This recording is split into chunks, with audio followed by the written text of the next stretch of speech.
કિસાન મિત્રો, વેલજીભાઈ ફુડિયા, કચ્છ ભુજ મારા પરથી બોલું છું. આજે બીજા મહિનાની ફેબ્રુઆરી મહિનો હમણાં ચાલી રહ્યો છે. અત્યારે કચ્છમાં મોર બીજા સૌરાષ્ટ્ર અને દક્ષિણ ગુજરાત કરતાં થોડા મોડા આવે, પણ બૂરને આવ્યા બાદ આની અંદર આ મારા પોતાનો બગીચો છે કેસર કેરીનો. એમાં દૂધનો હજી એક છંટકાવ કર્યો છે. દૂધ, ગોળ, ગૌમૂત્ર, પછી આની અંદર ગોબર ને છાણાની રાખ, અને એકદમ કોઈ મચ્છર માખ નથી. પણ આવતા દિવસોમાં હજી 2 છંટકાવ કરી લઈશ. એક અઠવાડિયાની અંદર 2 પૂરા થઈ જશે. પછી આની અંદર મધ્યો આવશે.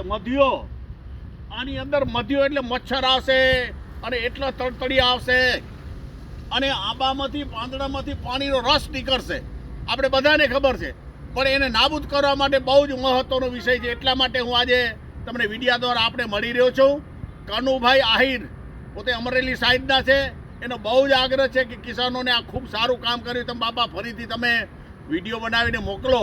તો એટલા માટે હું મોકલી રહ્યો છું. ખેડૂતનું ભલું કરવું ને એ તો મારા માટે મારો ભગવાન છે, ઈશ્વર છે. મારો ખેડૂત છે ને, એને કોઈ બી રીતે એમને આગળ આવવું પડશે. અને આ ગાય આધારિત કૃષિ, દેશી ગાયમાંથી શું થાય એક બાતમી તમને દઈ દઉં. એક પપડો માપે દઈ દઉં અને બાકીનો તમને 200 લીટરનો માપ તમને દઈ દઉં. 200 જે આપણે એક પપનો માપ એટલે 15 લીટરમાં માત્ર તમારે 60 થી 70 ગ્રામ રાયડો કે રાઈ, આપણા રસોડામાં રાઈ વપરાય, એને એ રાઈને તમારે સાંજે પલાળી લેવાની. મુલાયમ થઈ જશે સવારે. એટલે સવારે તમારે એને ગ્રાઇન્ડર કરી નાખવાનું અને એની અંદર તમારે 300 ગ્રામ જેટલી ડુંગળી, લાલ ડુંગળી તીખી હોય એને પણ ગ્રાઇન્ડર કરીને એ રબડો ભેગો કરી લેવાનો. પછી એમાં 300 ગ્રામ જેટલો પોદરો નાખજો, આપણે દેશી ગાયનો તાજો પોદરો. એની અંદર તમારે ગૌમૂત્ર 300 ગ્રામ નાખવાનું. 300 ગ્રામ જેટલી તાંબામાં રાખેલી વાસણની એ છાશ એ 300 ગ્રામ નાખજો. અને એક દોથો એટલે 5-7 ચમચી તમારે એની અંદર છાણાની રાખ નાખી દેવી. અને તમે જુઓ એનું રિઝલ્ટ કેટલું આવે. આ સફેદ છારી થાય ને, એ નહીં થાય. એને આમાંનો ફાલ બધો પકડશે, તમારા ભાગ્ય ખુલી જશે સાહેબ. અને 200 લીટરનો માપ દો. 200 લીટરના ઢમની અંદર 1 કિલો રાઈ માત્ર જોઈ. એ સાંજે તમારે પલાળવાની. રાઈ ન હોય તો રાયડો લઈ લેજો. એ સાંજે મુલાયમ થાય એટલા માટે સાંજે પલાળવાની. બાકીનું તમે બધું સવારે ગ્રાઇન્ડર કરજો. એ સવારે એની અંદર 5 કિલો તમારે ડુંગળી નાખી દેવાની અને એ ગ્રાઇન્ડર કરીને એનો રબડો કરીને એને ભેગું કરી દેવાનું. પેલો રાયડો ગ્રાઇન્ડર કરવું, પછી ડુંગળીનું ગ્રાઇન્ડર કરવું, પછી એની અંદર 5 કિલો પોદરા, તાજો પોદરો, ગોબર એની અંદર નાખી દેજો. પછી 5 કિલો ગૌમૂત્ર, 5 કિલો ખાટી છાશ તાંબાના વાસણવાળી અને 5 ખોબા છાણાની રાખ. આટલું બધું ભેરું મિક્સ કરી હલાવી 200 લીટરના ડ્રમની અંદર ગાળી 2-3 વખત બારે અને પછી તમે એને સ્પ્રે કરો.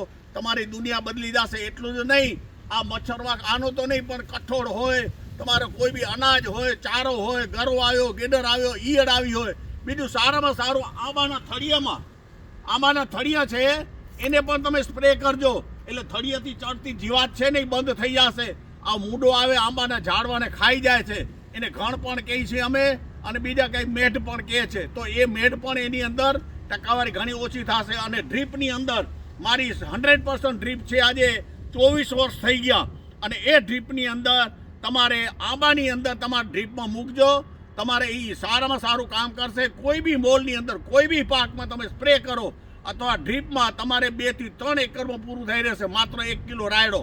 એટલે આ પ્રકારે એક રાયડાવાળું દ્રાવણ તમને બતાવ્યું એ પ્રમાણે ડ્રીપમાં તમે ગાળીને નાખજો. તમારા ભાગ્ય ખોલી જશે. તમે ડ્રીપની અંદર કોઈ બી ખેતીની અંદર તમે ઘાસચારામાં નાખો, ગરો મોલો મોસી કાંઈ આવશે નહીં. ધન્યવાદ. તમે ખેડૂતને આ રીતે તમે કામ કરજો. અને મારા નંબર છે 94 26 99 11 12. તમારે બપોર બાદ 3 થી 6 મને ફોન કરવાનો. આપણે હાથેથી આપણે ખેતી કરવી પડે. તમે યુરિયા, ડીએપી, દવા બધું હાથમાં છે. તમે બનાવી લો. માત્ર દેશી ગાય વસાવો. બાકી મારી જવાબદારી છે. જય સિંહારામ.